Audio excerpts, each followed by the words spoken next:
Ada sebuah kejadian yang sangat mengerikan yang terjadi pada Rabu kemarin, tanggal 4 Oktober 2023 di Surabaya. Ini adalah seorang pria yang bernama Gregorius Ronald Tanur, usia 31 tahun, yang merupakan anggota DPR RI dari fraksi PKB yang melakukan perbuatan yang sangat keji sekali yang mengakibatkan seorang perempuan asal Sukabumi, Jawa Barat yang berusia 27 tahun meninggal dunia.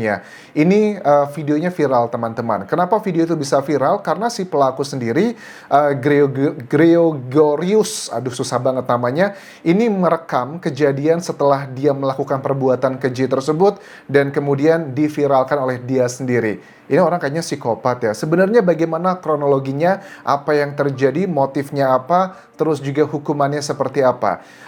Sebelum kita lihat lebih lanjut, kita coba simak dulu rekaman dari si pelaku yang dia ini merekam ngomong langsung di hadapan sejumlah security di salah satu tempat hiburan di Surabaya, dan kata-katanya itu ngebuat aku sedih banget karena ini rekamannya diambil di basement tempat dia memarkirkan mobilnya, dan pada saat ada anggota dari Satpam di sana datang menanyai kenapa ada perempuan tergeletak di basement tersebut. Ini yang dikatakan si pelaku yang sangat biadab itu, teman-teman. Hah? Orang ini datang tahu? Gak tahu. Oh, Satpamnya tanya, orang ini datang tahu nggak? Oh, nggak tahu. Dan perempuan tersebut sedang terkapar ya di basement tersebut dengan gaya dia yang tengil banget. Aku mau keluar, tiba-tiba di jalan, nggak bisa keluar. Aku mau keluar, tiba-tiba dia di jalan, aku nggak bisa keluar. Iya. Dari tadi di sini. Oke. Oh my god. Abis itu dia ketawa nih abis ini. Coba rekam sih. Coba rekam sih. Haha. Ya ampun, ini kondisinya menyedihkan sekali dan gak punya rasa kemanusiaan sekali buat Gregorius Ronald Tanur. Jadi kronologinya ini adalah Dini Sera Afrianti alias Andini ini memang sudah menjalin hubungan dengan pelaku tuh sudah cukup lama, teman-teman. Dan kronologinya dari sejumlah keterangan para satpam di sana yang melihat, mereka ini memang sudah terlibat cekcok dari lift. Turun mereka sudah ribut.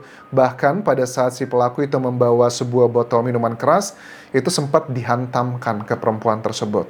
Jadi pada saat mereka ribut, sama-sama memang kondisinya sepertinya mereka di bawah pengaruh alkohol semuanya. Pada saat mereka ribut, kemudian si Andini, korban ini, dilakukan hal-hal yang tidak manusiawi, dipukul, ditendang, dilakukan hal seperti itu. Pada saat sudah agak reda, Dini ini bersandarlah di mobil pelaku, kemudian dia menghubungi seseorang, mungkin dia menghubungi temannya atau orang dekatnya untuk minta dijemput karena kondisinya sudah nggak kondusif lagi. Pada saat dia sedang menghubungi seseorang tersebut, tiba-tiba mobil yang dikendarai oleh Gregorius ini kembali lagi ke Andini, dan lantas apa yang terjadi? Andini itu ditelindas, dan ditelindasnya pun nggak cukup, dia terseret sejauh 5 meter.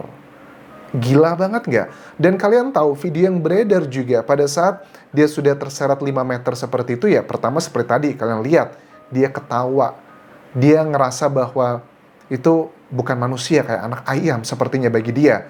Apakah ini salah satu indikasi kalau orang berasal dari keluarga yang pejabat gitu di daerah, ini kan di NTT ya dia asalnya ya, semena-menakah seperti itu? Dan kejadian seperti ini bukan kali pertama ya menimpa anak dari anggota DPR RI gitu. Dan ini sudah beberapa kali pun terjadi seperti ini.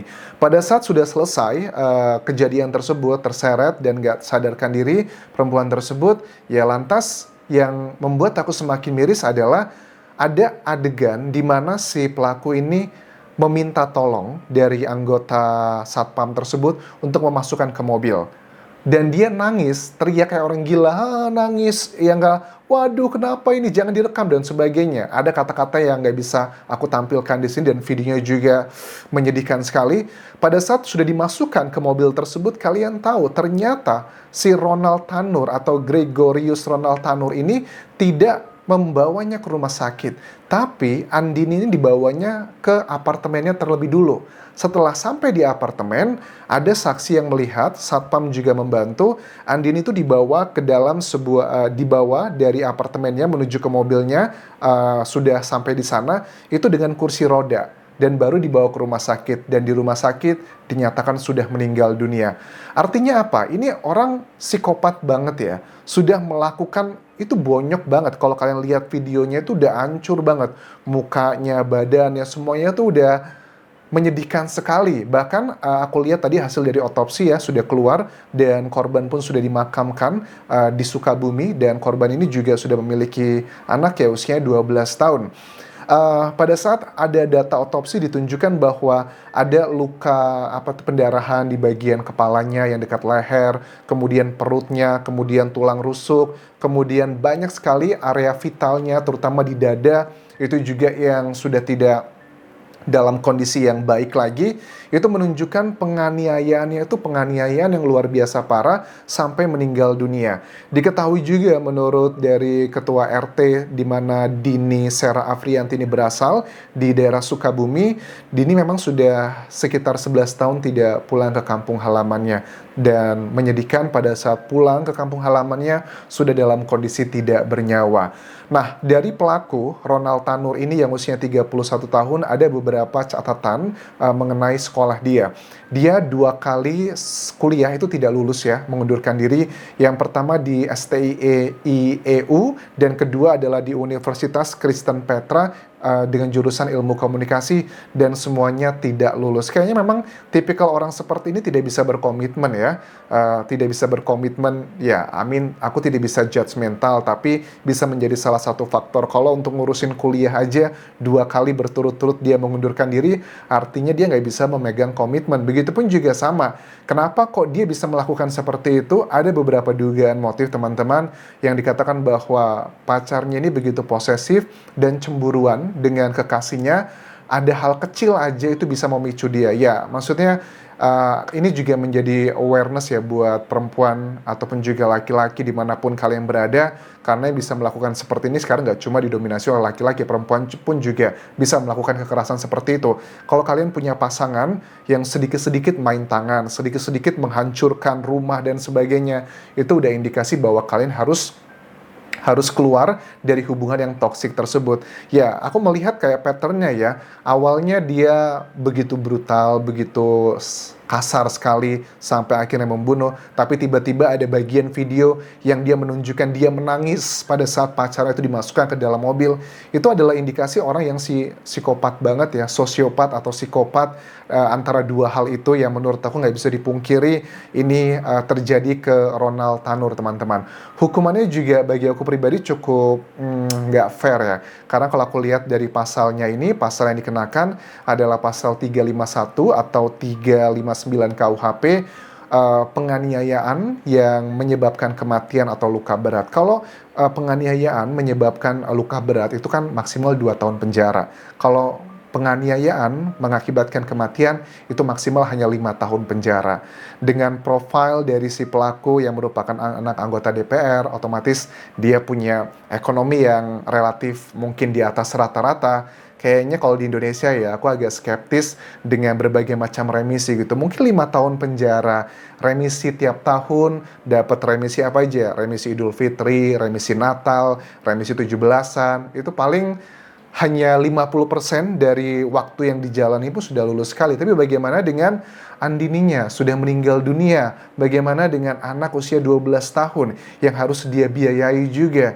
Ini satu hal yang sangat menyedihkan sekali, teman-teman. Dan yang menjadi aku makin geram, masyarakat Indonesia juga geram banget, di mana rekamannya itu beredar kemana-mana. Dia tertawa ngakak, dia juga ada bagian nangis. Dan aku juga heran sama satpam ya, maksudnya di satu sisi mungkin ini kita nggak melihat secara utuh ya, tapi di hati kecilku juga bertanya, kalau ada saksi yang merupakan satpam melihat bahwa perempuan tersebut sudah dipukul dengan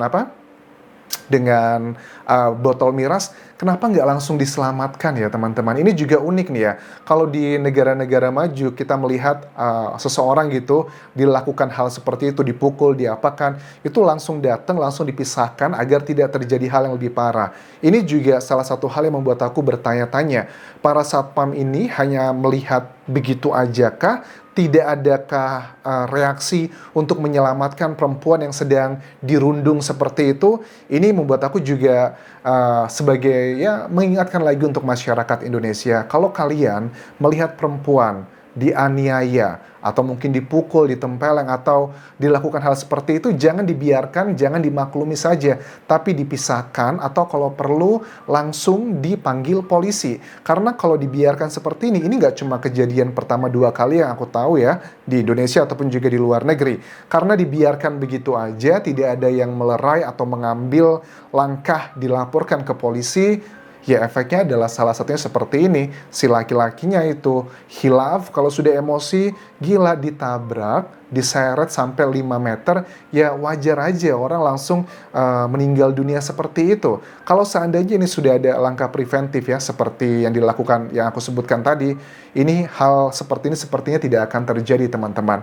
Tapi nasi sudah menjadi bubur, dan mudah-mudahan masyarakat Indonesia semakin sadar bahwa kekerasan seperti ini tuh udah bukan lagi hal yang lumrah ya. Kalau kalian melihat seperti ini, jangan cuma diam aja, tapi langsung diambil tindakan nyata, direkam, dilaporkan polisi, dan dipisahkan. Karena kalau cuma dibiarkan begitu aja, akan terjadi lagi dan lagi. Dan aku yakin sih, kalau si Ronald Tanur ini bukan kali pertama melakukan seperti ini ke korban. Pasti sudah sering lah melakukan seperti itu. Karena apa?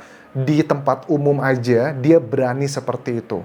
Apa kabar kalau mereka di ranah private, di rumah, di kamar, di apartemen, itu pasti juga jauh lebih parah dan berkali-kali yang dilakukan seperti ini ke korban. Mudah-mudahan Dini Sera Afrianti diterima amal ibadah semuanya, dan mudah-mudahan kesakitan yang dia alami ini, yang telah dia alami, bisa menjadi salah satu ya penebus dosa yang pernah dia lakukan di dunia ini. Mudah-mudahan itu adalah yang bisa kita harapkan untuk Dini, dan semoga tidak ada Andini lagi berikutnya di Indonesia. Hanya itu yang bisa aku bahas mengenai kasus yang sangat menyedihkan ini. Terima kasih sudah menonton. Sampai ketemu lagi di video berikutnya. Tinggalkan like dan juga komen. Subscribe channel YouTube ini, follow Instagram dan juga Facebook pageku Dian Jasa Asmara. Sampai jumpa.